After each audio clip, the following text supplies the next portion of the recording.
क्या नीतीश कुमार और चंद्रबाबू नायडू को ब्लैकमेल करने के लिए मोदी सरकार ये नया बिल ला रही है? आपको बता दें कि मोदी सरकार इन्हीं दो नेताओं की पार्टी के सहारे आज सत्ता में है। क्या बीजेपी को अब डर लग रहा है कि ये दोनों उससे बगावत ना कर दें? क्या इसीलिए ये नया बिल लाया जा रहा है ताकि मुख्यमंत्रियों पर दबाव बनाकर रखा जा सके? दरअसल तेजस्वी यादव ने ये बड़ा दावा कर दिया है कि ये नया बिल इसलिए लाया जा रहा है ताकि बिहार के सीएम नीतीश कुमार और आंध्र प्रदेश के सीएम चंद्रबाबू नायडू पर बीजेपी नियंत्रण बनाकर रख सके। आपको बता दें कि सरकार ने नया बिल पेश किया है जिसमें प्रावधान है कि अगर कोई प्रधानमंत्री, मुख्यमंत्री या मंत्री आपराधिक मामले में 30 दिन से ज्यादा जेल में रहता है तो उसको उसके पद से हटा दिया जाएगा। वहीं आपको बताएंगे कि ये बिल पास हो भी पाएगा या नहीं, समीकरण क्या कहते हैं। तो चलिए विस्तार से आपको पूरा मामला समझाते हैं। तो अब ये तो साफ है कि अगर कोई झूठे आपराधिक मामले में फंस भी जाए तो ट्रायल में ही कितना वक्त लग जाता है। ऐसे में 30 दिन बाद पद से बर्खास्त करना बड़ा विवाद खड़ा कर रहा है। विपक्ष कह रहा है कि ये जानबूझकर लाया जा रहा बिल है ताकि सरकार जिस मुख्यमंत्री को चाहे उसे झूठे केस में फंसाए और फिर उसकी कुर्सी चली जाए। अब तेजस्वी यादव ने तो ये तक दावा कर दिया है कि ये नीतीश कुमार और चंद्रबाबू नायडू के लिए भी बिल लाया जा रहा है ताकि उनको हद में रखा जा सके, यानी कि वो मोदी सरकार से बगावत का सोच भी ना पाए। तेजस्वी यादव ने साफ कह दिया है कि इस कानून का इस्तेमाल नीतीश कुमार और चंद्रबाबू नायडू को धमकाने के लिए किया जा सकता है। तेजस्वी यादव ने बीजेपी पर आरोप लगाया है कि ये सिर्फ डराने और धमकाने की उसकी चाल है। तेजस्वी यादव ने तो ये भी कहा है कि इस बिल के जरिए न सिर्फ नीतीश कुमार और चंद्रबाबू नायडू बल्कि हेमंत सोरेन और अरविंद केजरीवाल जैसे नेताओं को फिर से टारगेट किया जा सकता है। तेजस्वी यादव ने इस कदम को एक साजिश बताते हुए कहा कि सरकार विपक्षी नेताओं को हद में रखने और दबाव बनाने के लिए नया मामला भी दर्ज करा सकती है। तेजस्वी यादव भड़के कि इससे लोकतंत्र कमजोर हो जाएगा।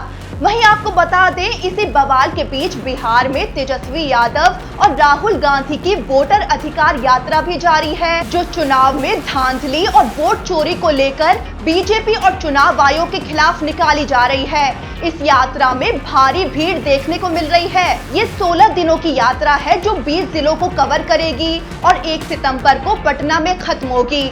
अब जरा आपको इस बिल की असली स्थिति समझाते हैं। तो लोकसभा में इस 130वें संविधान संशोधन बिल को जब पेश किया गया तो विपक्ष ने जमकर हंगामा किया था, लेकिन बवाल के बीच इसे संयुक्त संसदीय समिति यानी जेपीसी को भेज दिया गया। माना जा रहा है कि संसद के शीतकालीन सत्र से पहले जेपीसी अपनी रिपोर्ट सौंप देगी और फिर बिल को पास करने की प्रक्रिया शुरू होगी। लेकिन आपको बता दें, ये काम इतना आसान भी नहीं है। चूंकि ये संविधान संशोधन बिल है, इसलिए इसके रास्ते में 3 चुनौती हैं। पहली, संसद के दोनों सदनों में विशेष बहुमत। लोकसभा में कुल 542 सदस्य हैं। इसमें साधारण बहुमत यानी 272 सांसदों का समर्थन चाहिए। एनडीए के पास अभी 293 सांसद हैं, इसलिए पहली अड़चन तो आसानी से पार हो जाएगी। राज्यसभा में भी कुल 239 सदस्यों में से साधारण बहुमत के लिए 120 की जरूरत है और एनडीए के पास 132 सांसद हैं, यानी ये भी कोई दिक्कत नहीं है। अब आते हैं दूसरी सबसे बड़ी अड़चन, 2/3 बहुमत की। लोकसभा में 2/3 बहुमत के लिए 362 सांसदों का समर्थन चाहिए, जबकि एनडीए के पास सिर्फ 293 हैं, यानी 69 और सांसदों की कमी है। राज्यसभा में 160 सांसदों का समर्थन चाहिए, लेकिन एनडीए के पास सिर्फ 132 हैं, यहाँ 28 सांसदों की कमी है। साफ है कि बिना विपक्षी दलों के समर्थन के ये बिल संसद में पास होना नामुमकिन है। और तीसरी चुनौती है आधे से ज्यादा राज्यों की विधानसभा से मंजूरी, लेकिन यहाँ एनडीए के पास बढ़त है क्योंकि आधे से ज्यादा राज्यों में उनकी सरकारें हैं, यानी इस हिस्से में मुश्किल ज्यादा नहीं है। अब बड़ा सवाल खड़ा होता है कि आखिर इस बिल का क्या हो सकता है। एक संभावना ये है कि अगर विपक्ष जेपीसी में शामिल होता है और सरकार उनकी शर्त मान ले, जैसे कि सिर्फ न्यायिक हिरासत नहीं बल्कि 2 साल से ज्यादा की सजा होने पर ही मंत्री को पद छोड़ना पड़े, तो विपक्ष भी समर्थन कर सकता है, वरना इस बिल का पास होना बेहद कठिन है।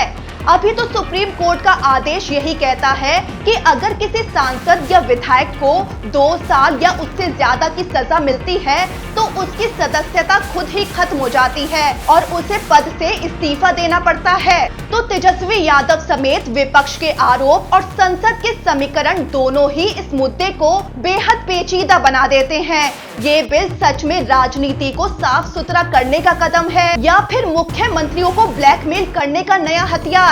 आने वाले दिनों में जेपीसी की रिपोर्ट और संसद का रुख ही तय करेगा कि ये बिल कानून बन भी पाता है या नहीं।